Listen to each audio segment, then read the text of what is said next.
All right, let's talk about something that's, well, a pretty critical moment for a lot of people: drawing blood, venipuncture. It might seem simple, but getting it right isn't just about getting that sample. It's about being safe, being efficient, and really being confident.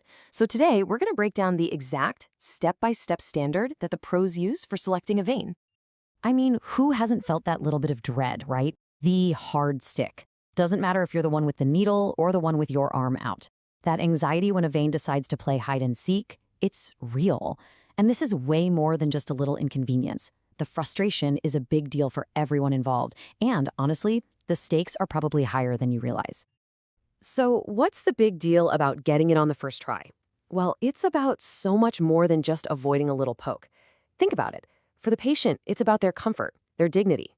For the clinic, it's about efficiency, not wasting time or supplies. And this is a big one. It can actually affect the accuracy of the test results. But maybe most important of all, it builds trust. And that trust can make all the difference next time. Okay, just so we're all on the same page, let's quickly define what we're talking about. The fancy word is phlebotomy, or venipuncture. All it means is making a small puncture in a vein with a needle. To draw blood for tests, transfusions, whatever the reason. This is one of the most common procedures in all of healthcare, so mastering it, yeah, it's a pretty fundamental skill. Now, this is not a guessing game. It's not just about, oh, that one looks good.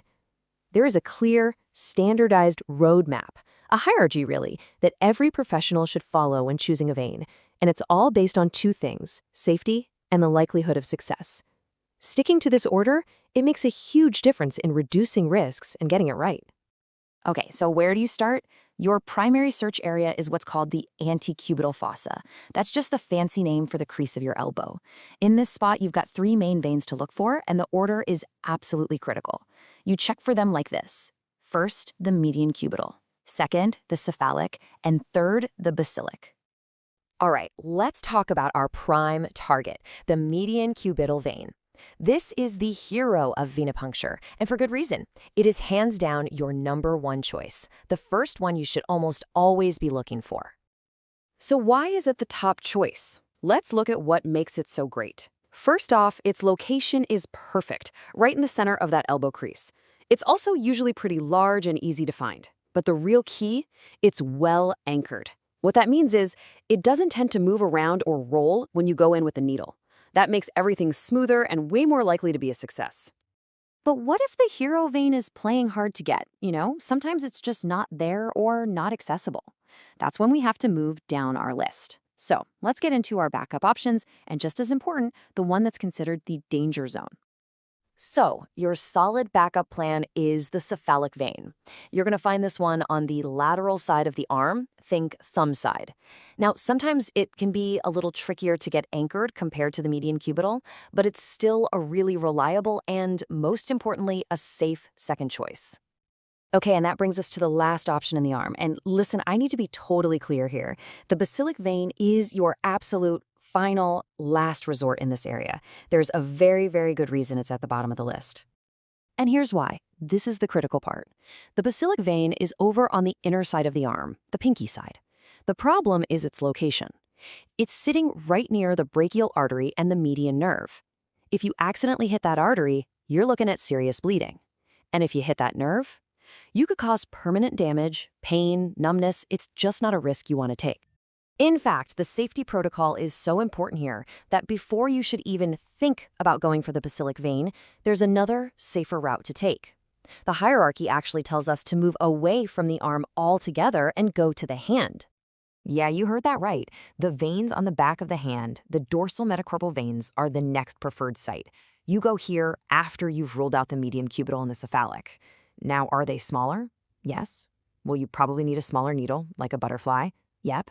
But they are a much, much safer choice than taking a risk with the basilic vein. Okay, so we've got the order down, we know the roadmap. Now let's talk about actually mastering that hard stick. Because it's not just about knowing where to look, it's about having a toolkit of solutions to make those tricky veins cooperate. So what happens when you've gone through the whole list and you still can't find a suitable vein? What do you do then? Well, don't panic. You've got options, from some really simple low-tech tricks to some pretty cool high-tech solutions. First, let's talk low-tech. Before you need any fancy gadgets, try these. Applying a warm compress for a few minutes can really help open things up. Or just use gravity. Let the patient's arm hang down for a bit to help the veins fill with blood. And don't forget the basics, like making sure the patient is well hydrated. A great little trick is to use your thumb to gently pull the skin taut right below your target. That really helps anchor the veins so it doesn't roll.